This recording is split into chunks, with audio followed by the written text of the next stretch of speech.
Teresa wanted to know what I'm up to. I am making the airbox pretty.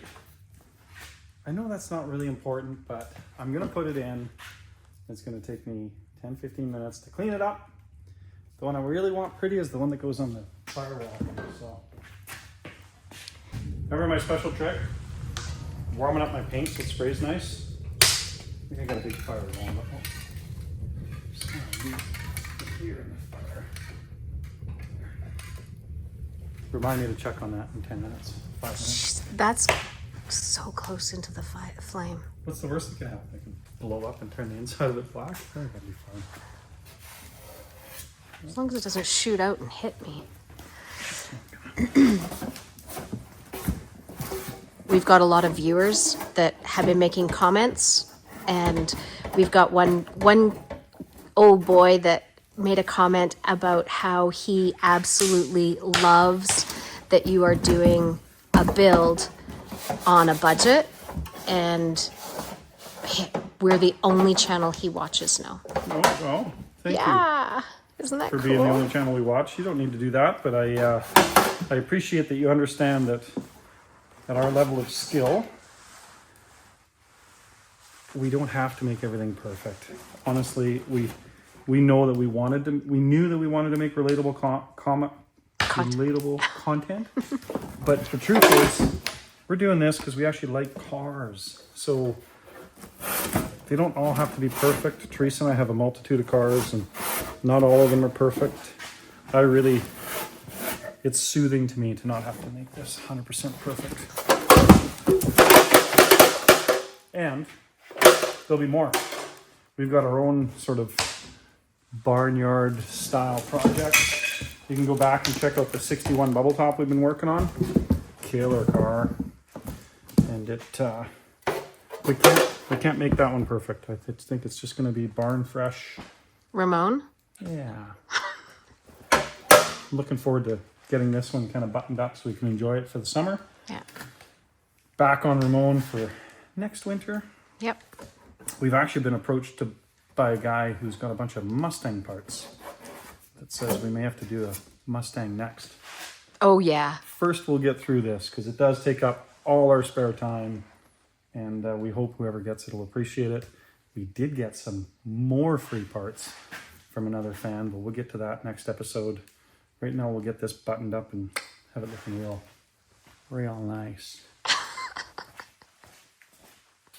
Whoa!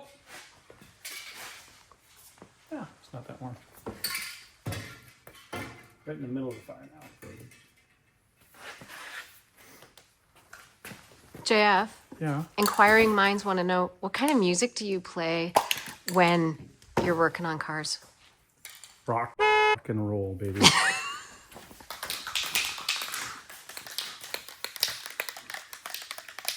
You know I have to bleep you every time you say that. No, I think we can get away with one of those. Okay.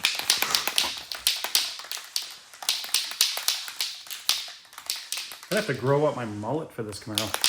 Yes! Yes, Oh my mullet. gosh. That should be the title of this episode. I'm going to Should cue... JF grow his mullet? I'm going to cue the picture of you with your mullet. Yeah. Hey, and you know what? Not to get off topic, but still on topic. If you guys haven't seen the Autotopia video of the Cougar, you really need to. Gosh, we had a good time with those guys. We're super proud of the car. We feel that we've built an amazing car, but at the same time, we feel their video work was just like, it was world class. It was typical Los Angeles, Hollywood production stuff that was relatable and beautiful. So hats off to the Autotopia LA. And yeah, if you haven't seen that video yet, go check it out. It's really cool stuff. I think I'm a little early here. I think I don't gotta let the moisture clear on that. But I think I have a moisture removing unit right there. Yeah, that's what that's for. Ooh, ooh. Yeah, we're starting to warm it up. I think we're good. That's gonna work out great. You know your paint reached the optimum oven temperature when it starts to melt. Touch that, it's nice and warm. Oh, yeah. It's good. Watch, it's gonna just be magic. And I want this to look nice. Like this has to look nice beside that beautiful engine. So, oh, you hear that? You can hear it's like I added turbo and nitrous to it.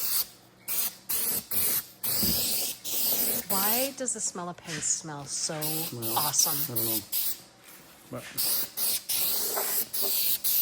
look at that. It's like absolutely turbo powered.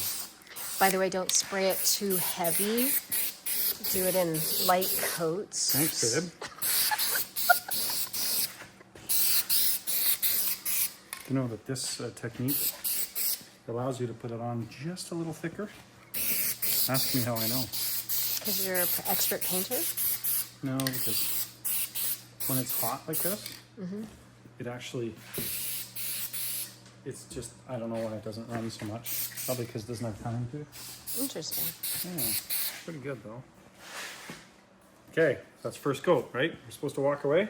Yeah, because there's transparency right there. Perfect, that's perfect. This one's almost dry. Look at it. Ooh, in our drying session.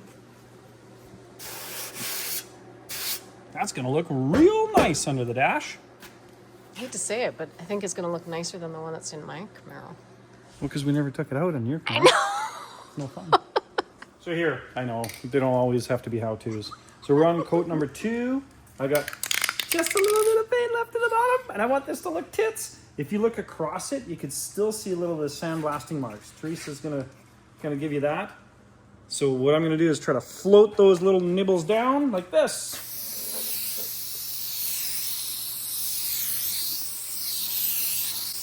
Oh, it's starting to spit. I know we're getting close to the end of it. Oh, you need to get this spot right here. No, I don't, because that's Okay. hidden in the fender. Okay.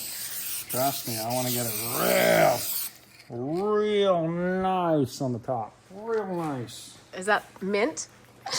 No, that's that guy from like Family Vacation, Christmas Vacation, National Lampoons. You mean Real Eddie? nice. Yeah, cousin Eddie.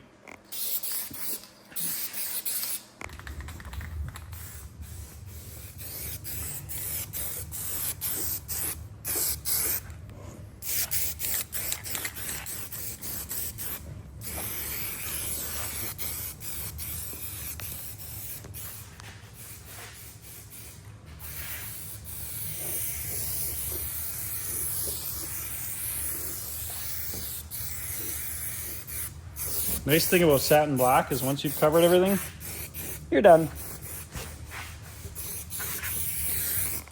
Let it flash off and away you go. So that piece is as good as done.